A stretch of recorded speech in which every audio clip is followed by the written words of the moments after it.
ഇനി ആരൊക്കെ എതിർത്താലും ആരുടെ മുമ്പിലും വിട്ടുകൊടുക്കില്ല.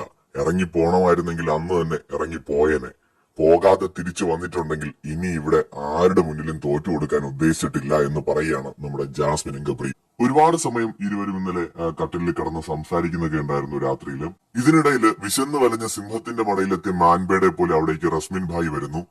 റസ്മിൻ വന്നിട്ട് ഞാൻ കുളിക്കാൻ പോണെന്ന് പറഞ്ഞ് പോകാൻ പോയപ്പോ ജാസ്മിൻ പറഞ്ഞു, നിനക്ക് എന്റെ അടുത്ത് ഒന്ന് കിടന്നൊന്ന് കെട്ടിപ്പിടിച്ചിട്ട് പൊയ്ക്കൂടെ എന്റെ റസ്മിനെ എന്ന് ചോദിച്ചപ്പോ ആ നിഷ്കളങ്കമായ ഹൃദയം അത് വിശ്വസിച്ച് അവിടെ ഒന്ന് പോയി കിടന്നു. സത്യം പറഞ്ഞാൽ പിന്നീട് നമ്മൾ ഈ കുഞ്ഞ് പട്ടിക്കുട്ടികളൊക്കെ വാങ്ങുന്ന സമയത്ത് അത് പല്ല് ധരിക്കുമ്പോൾ നമ്മള് കടിക്കാനായിട്ട് വീട്ടിലൊക്കെ തേങ്ങ പൊതിക്കുമ്പോൾ കിട്ടുന്ന തൊണ്ടിട്ട് കൊടുക്കുമല്ലോ. ആ തൊണ്ട് അതിങ്ങനെ കടിച്ച് പറയ്ക്കുന്ന നമ്മൾ കണ്ടിട്ടില്ലേ? അതുപോലെ കൊച്ചുകുട്ടിയൊക്കെ പല്ലിങ്ങനെ വന്നു തുടങ്ങുന്ന സമയത്ത് പല്ല് തരിക്കൂലേ? ആ സമയത്ത് ടീത്തർ എന്നൊക്കെ പറയും, ടീത്തിങ് ടോയ് കുട്ടിയൊക്കെ വാങ്ങിക്കൊടുക്കാറുണ്ട്. അതായത് അവർക്ക് ഇങ്ങനെ കടിക്കാൻ വേണ്ടിയിട്ട് മാത്രമുള്ളതാട്ടോ. എന്ന് വെച്ചാൽ പല്ല് ധരിക്കുന്ന സമയത്ത്, ഇല്ലെങ്കിൽ അവര് കയ്യിൽ കൊടുക്കുന്ന നോർമൽ ടോയ്